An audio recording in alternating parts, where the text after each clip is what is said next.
Hey everybody, welcome back to the channel. Thanks again for checking out our content. This is part 2 of a 4-part series on frequently asked questions. If you'd like to ask your questions, please hit us up at info@zephyrwellness.org. We'd love to hear from you and answer your questions should you have them. Until then, enjoy this and have a wonderful day. I have an addiction, but also trauma, depression, and anxiety. That's not uncommon, by the way. Do I need a therapist for each one? Well, ultimately, it's the client's determination about where they seek services and from whom, but we have ethical guidelines that are woven into law that say that we should avoid service duplication. And there are many implications to this, one of which being insurance billing. Insurance doesn't like to see the same service being performed for what could ostensibly be the same issue. So we want to avoid that.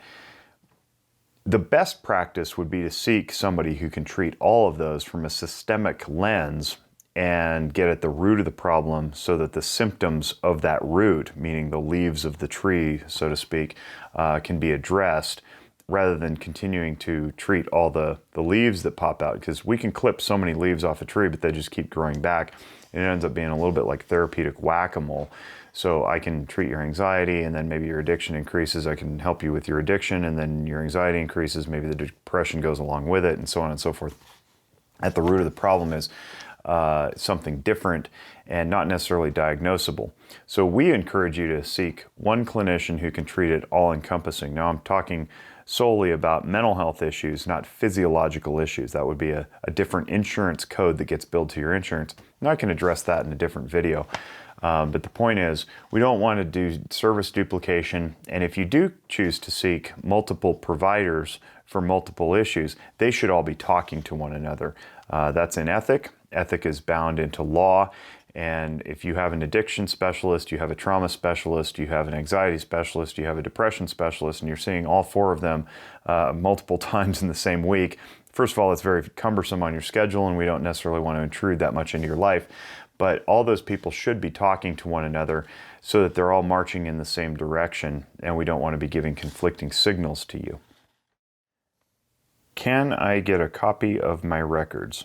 Yes, absolutely. Your records are yours, not ours. It is not legal for us to withhold them for any reason, except in the very rare circumstance that if we were to hand them over to you, harm could befall you in some way, shape, or form. And then we have to document exactly why we restricted access and how, and we have to put that in the chart and so on and so forth. But those exceptions are very, very rare.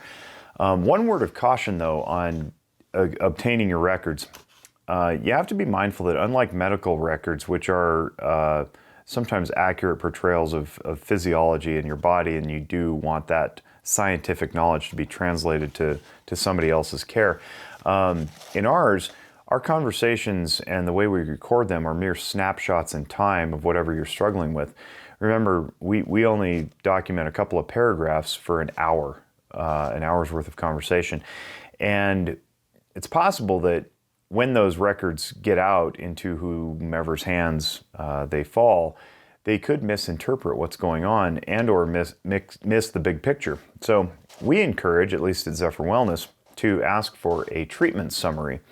It's a much more comprehensive way to provide nuance to what you're seeking. But in short, no, we can't restrict record access.